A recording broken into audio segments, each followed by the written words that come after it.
کو उस ज़ात अक़दस के तैयार में लिए चले जिसके बारे में अल्लामा इक़बाल ने कहा था, वो दानाए सुबुल खत्मुर रसूल मौलाए कुल जिसने,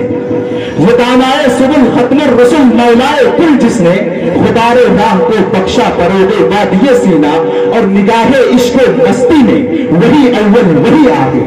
निगाहे इश्क मस्ती में वही अव्वल वही आखिर, वही यासीन वही ताहा वही कुरान वही फुरकान। और प्रोफेसर करम हैदरी ने बड़े अदब व एहतराम के साथ दरबारे रिसालत माब सल्लल्लाहु अलैहि वसल्लम में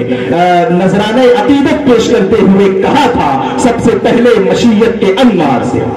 सबसे पहले मशीयत के अनवार से नक्श रूहे मोहम्मद बनाया गया, फिर उसी नक्श से मांग कर रोशनी बस में कौनो मका को सजाया गया। मेरे दोस्तों, मुझे याद आता है कि प्रोफेसर करम हैदरी ने आगे बहुत ही अच्छे अंदाज में दो शेर और कहे कि हश्र का गम मुझे किस लिए हो करम, हश्र का गम मुझे किस लिए हो करम, मेरा आका है वो, मेरा मौला है वो, जिसके दामन में जन्नत बसाई गई, जिसके हाथों से कौसर लुटाया गया। और जफर अली खान ने कहा था, वो शमा उजाला जिसने किया 40 बरस तक गारों में,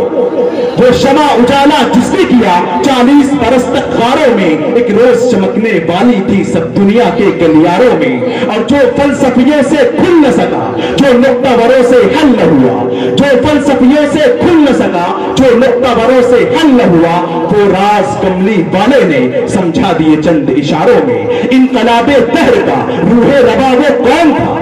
इनकलाबे दहर का रूहे रवा वो कौन था, बाइसे तखलीक हस्ती कुन फका वो कौन था, और वो की नाजा जिस्म था खुद खालिके अर्शे अजीम,